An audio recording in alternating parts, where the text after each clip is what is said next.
This happened a long, long time ago. There was a servant, and this servant worked for the king. And the king was a little bit of a scary man.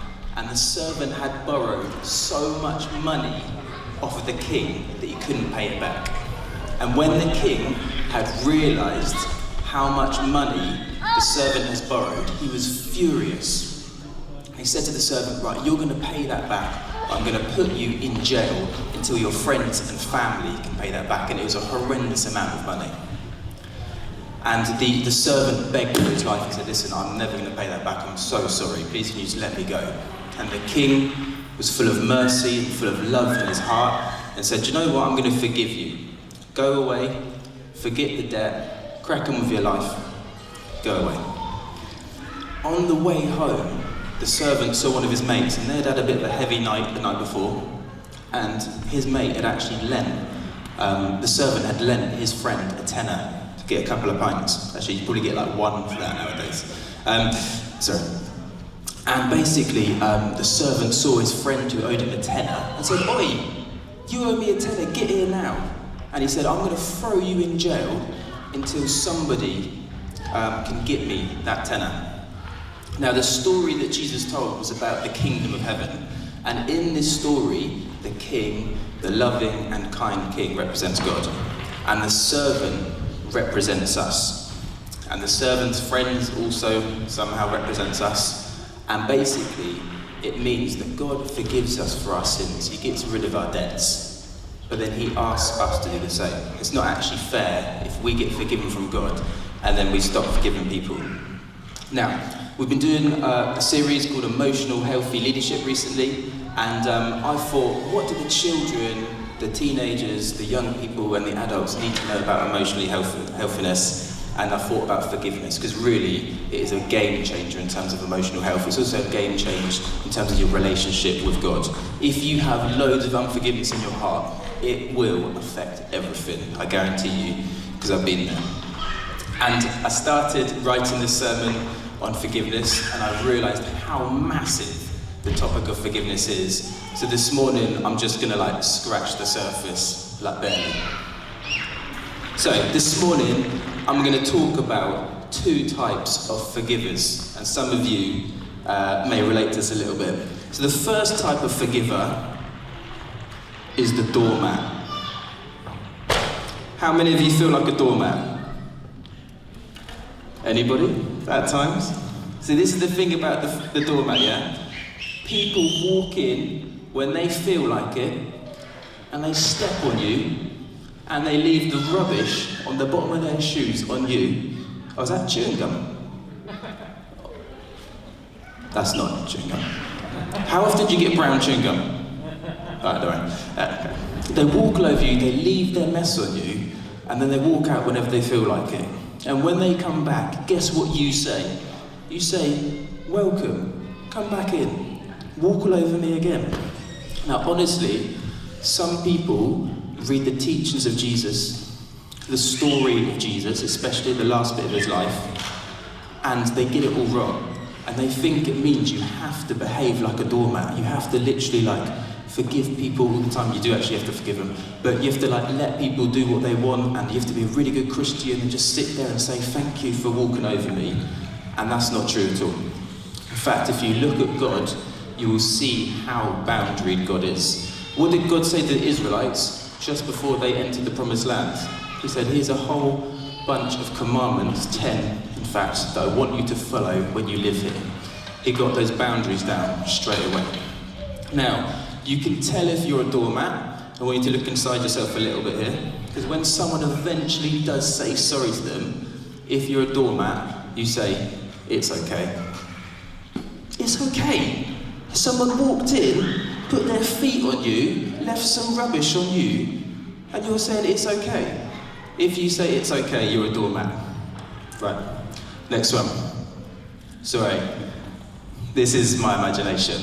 The other type of forgiver is the ratchet strap. Okay, has anyone seen a ratchet strap before? This is what they look like, and you use them to secure stuff. I'm going to do this really badly, one-handed. Put that down.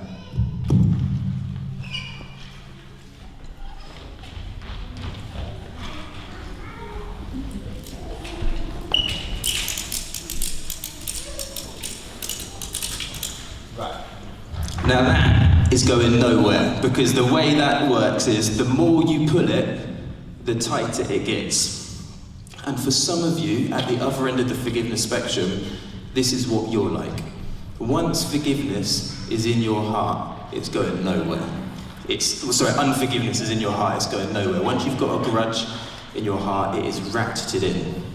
And actually, in a sense, probably not as bad as being a doormat. But maybe that's my opinion. And if you are a ratchet strap, forgiveness is not easy for you, and that's okay, because it's not meant to be easy. You tend to remember things that people have done to you. If you start arguing with your partner, you remember the time they got you the wrong milkshake in 1992. And you can tell if you're a ratchet strap, because when someone says, "I'm sorry," you don't say anything, you fold your arms and you make a face like this. And you definitely don't say, "Oh, I forgive you." You definitely don't say it's okay, because you're going to spend the next couple of years deciding whether you've forgiven them or not. And don't worry, if this isn't you, it's not that you're bad, it's not that you're wrong, but there's work to do, like all of us. In fact, I was looking through my life, and sometimes I'm an absolute doormat, and sometimes I'm an absolute ratchet strap, which is a sentence you never thought you'd hear. Now, let's look at a better model. Oh, the gardener. It all comes back to gardening, doesn't it? So, I call this the gardener model. How many of you ever gardened? How many of you done gardening this week? Put your hand up if you haven't done gardening this year. Oh, Mark. Oh yeah. Gardener. I bought these as a prop, but I haven't opened them yet, which says a lot about my gardening. The trick with gardening, I was always told, is to do it little and often. If you do gardening once a year, in July, all of a sudden the brambles are this tall, the lawn is this tall, the buddleia, goodness me, the sycamore trees. How do sycamore trees grow everywhere? Is that just me? I don't know. But if you do it little and often, half an hour on a Saturday, a little bit after work on a Wednesday, 20 minutes the following Saturday mowing the lawn, it's easy. It's easy to maintain. But if you don't, it's a mess, and it's gonna be painful. You're gonna get brambles in your shins, and who knows. And that's the same with forgiveness. If we can manage to do it a little and often, it's easier to maintain. If we let it all build up, which, by the way, is what the doormat and the ratchet strap both do, it will either consume you, or at some point you're gonna snap and headbutt someone. And usually the person you end up headbutting didn't even deserve the headbutt. You're not even angry at them. Still get headbutted though, don't they? So if we look at Jesus, okay, he taught us how to pray the Lord's Prayer, and this is a prayer that's meant to be said regularly. Again, like gardening, not just once a year, little and often.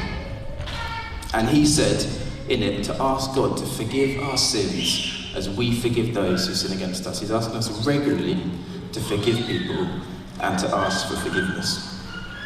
Now, in the story, forgiveness is mentioned as a debt. Now, debt is when you owe someone money. If someone lends you a tenner to get a couple of pints, you then owe them a tenner. If someone takes your eye, you then owe them your eye. That's how a lot of people see forgiveness. If someone insults you by using nasty words and causes you pain, people often think that they owe us their pain.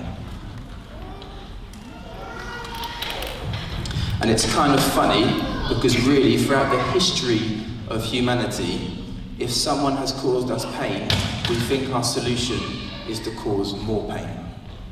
And if someone has sinned against us, we think the solution is to sin even more by getting revenge.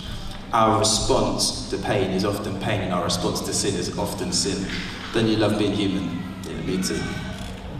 Now, Jesus was telling this story of a king who forgave his servant's debts. He was saying God is not holding your debts against you. He's forgetting the things that you've done wrong. He is not going to respond to our pain with pain, and he's certainly not going to respond to our sin with sin. And he's asking us to do the same. And I'm not asking you to do any great feats of forgiveness this morning. I know it's difficult, it's a process, it's massive, it takes years. But as we go about our week, between now and next Sunday, I'm going to ask you, when you have time with God, when you have 5 minutes by yourself, just ask him to prompt you, is there anyone I need to forgive? Is there anyone I need to start that process? And do I need to give forgiveness myself? Now, as I said, I've literally barely scratched the surface, but I was trying to keep this sermon under 7 minutes. We'll see how I do. But let's summarise. So, try not to be a doormat. It's not easy, but try. Try not to be a ratchet strap. All right? Don't get forgiveness in your heart and unforgiveness and keep it in there. And I think it means you all need to act a little bit more like gardeners.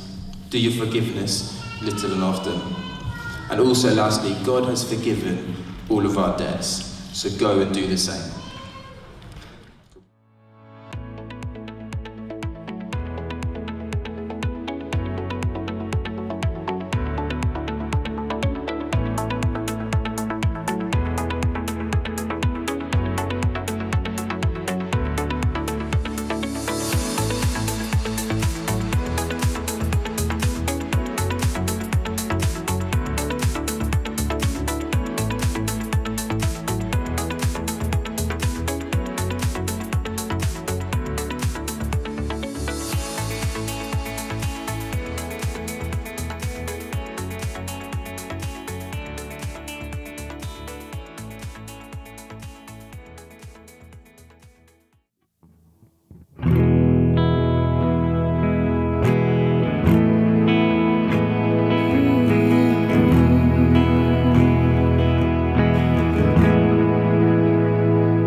Feel the world is broken. We do. Do you feel the shadows deepen? We do. But do you know that all the dark won't stop the light from getting through? We do. Do you wish that you could see it all made new? We do.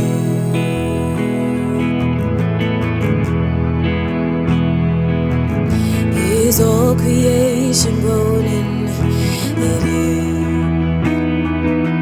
It is a new creation coming. It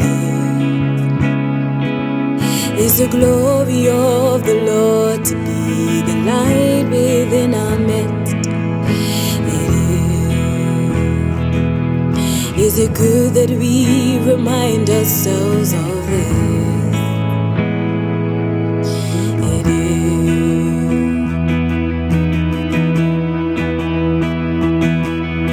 Is anyone worthy? Is anyone whole? Is anyone able to break the seal and open the scroll? The Lion of Judah, who conquered the grave.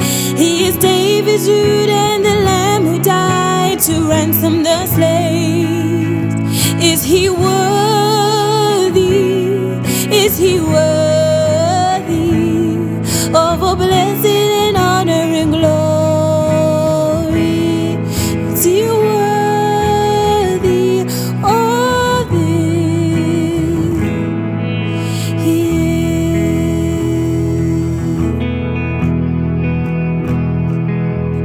Does the Father truly love us? He does. Does His Spirit move among us? He does. And does Jesus, our Messiah, hold forever those He loves? He does. Does our God intend to dwell again with us? He does. Is anyone worthy? Is anyone whole? Is anyone able to break the seal and open the scroll? The Lion of Judah, who conquered the grave. He is David's root and the Lamb who died to ransom the slave. every people and tribe, every nation and tongue. He has made us a kingdom of priests to God, to reign with the Son. Is He worthy? Is He worthy of all blessing and honor and glory? Is He worthy of this? He is, He is, He is, He is, He is worthy, He is worthy of all blessing and honor and glory. Is He worthy of this? He is, He is, He is, He is, He is, He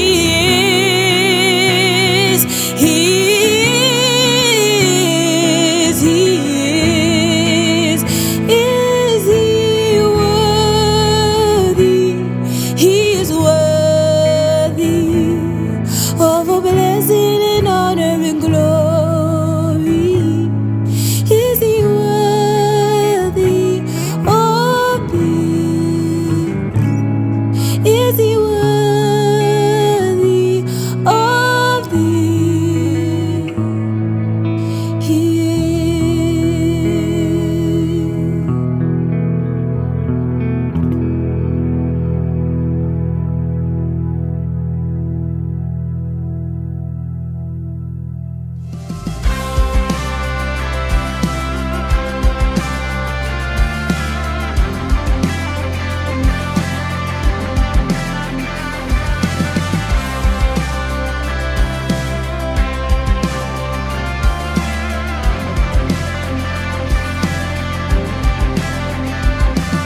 He's coming on the clouds. Kings and kingdoms will bow down, and every chain will break as broken hearts declare His praise. Who can stop the Lord Almighty? Our God is the Lion of Judah. He's roaring with power and fighting our battles. Every knee will bow before Him.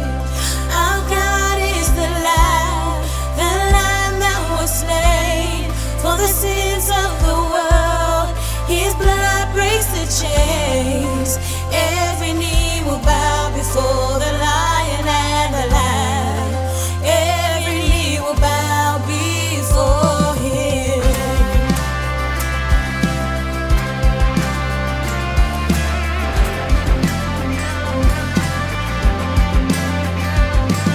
So open up the gates, make way before the King of Kings. The God who comes to save is here to set the captives free. Who can stop the Lord Almighty? Our God is the Lion of Judah. He's roaring with power and fighting our battles. Every knee will bow before Him. Our God is the Lamb that was slain for the sins of the world. His blood breaks the chains. Every knee will bow before the Lion and the Lamb. Every knee will bow before Him.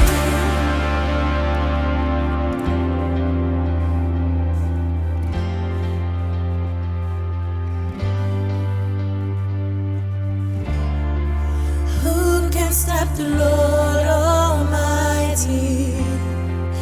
Who can stop the Lord?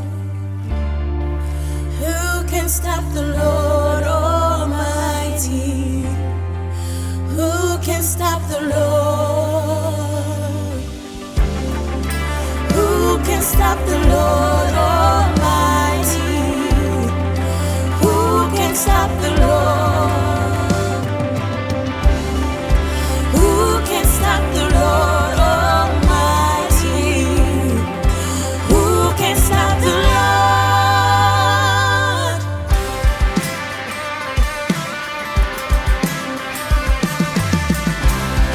Our God is the Lion of Judah.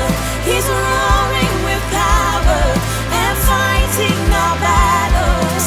Every knee will bow before Him. Our God is the Lamb that was slain for the sins of the world. His blood breaks the chains.